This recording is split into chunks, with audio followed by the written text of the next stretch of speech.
राजा सूरत नाम के राजा थे। राजा प्रजा की रक्षा में उदासीन रहने लगे थे। परिणाम स्वरूप पड़ोसी राजा ने उस पर चढ़ाई कर दी। सूरत की सेना भी शत्रु से मिल गई थी। परिणाम स्वरूप राजा सूरत की हार हुई और वह जान बचाकर जंगल की तरफ भागा।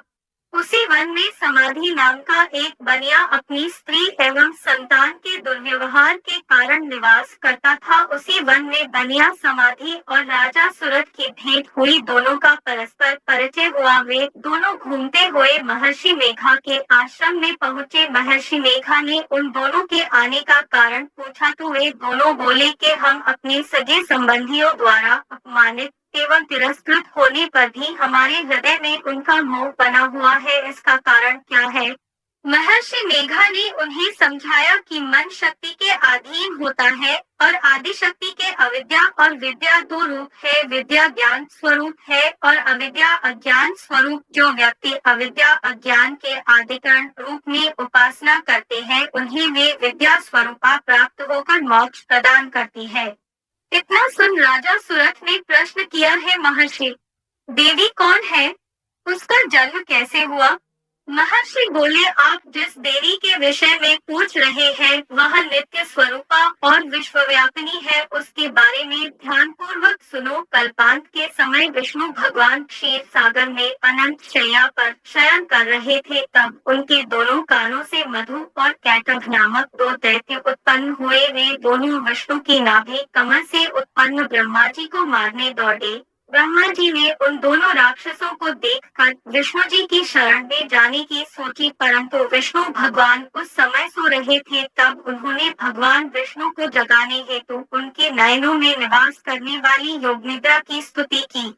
परिणाम स्वरूप तमोगुण अधिष्ठात्री देवी विष्णु भगवान के नेत्र, नासिका, मुख तथा हृदय से निकलकर ब्रह्मा जी के सामने उपस्थित हो गई। योग निद्रा के निकलते ही विष्णु भगवान उठकर बैठ गए। भगवान विष्णु और उन राक्षसों में 5000 साल तक युद्ध चलता रहा। अंत में मधु और कैटभ दोनों राक्षस मारे गए। ऋषि बोले, अब ब्रह्मा जी की स्तुति से उत्पन्न महामाया देवी की वीरता तथा प्रभाव का वर्णन करता हूँ, उसे ध्यान पूर्वक सुनो।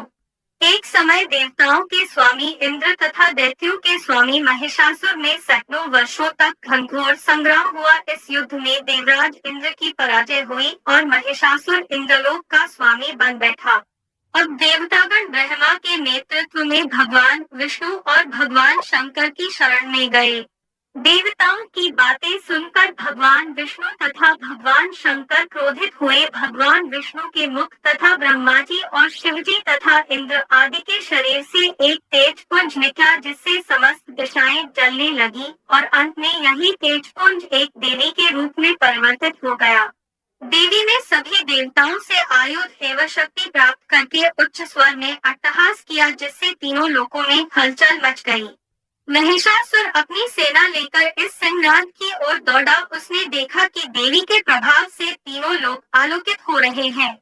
महिषासुर की देवी के सामने एक भी चाल सफल नहीं हुई और वह देवी के हाथों मारा गया। आगे चलकर यही देवी शुंभ और निशुंभ राक्षसों का वध करने के लिए गौरी देवी के रूप में अवतरित हुई। इन उपरोक्त व्याख्यानों को सुनाकर मेघा ऋषि ने राजा सूरत तथा बनिया से देवी स्तवन की विधिवत व्याख्या की। राजा और वड़िक नदी पर जाकर देवी की तपस्या करने लगे। 3 वर्ष तक घोर तपस्या करने के बाद देवी ने प्रकट होकर उन्हें आशीर्वाद दिया। इससे वड़िक संसार के मोह से मुक्त होकर आत्मचिंतन में लग गया और राजा सूरत ने शत्रुओं पर आक्रमण करके विजय प्राप्त करके अपना वैभव प्राप्त कर लिया।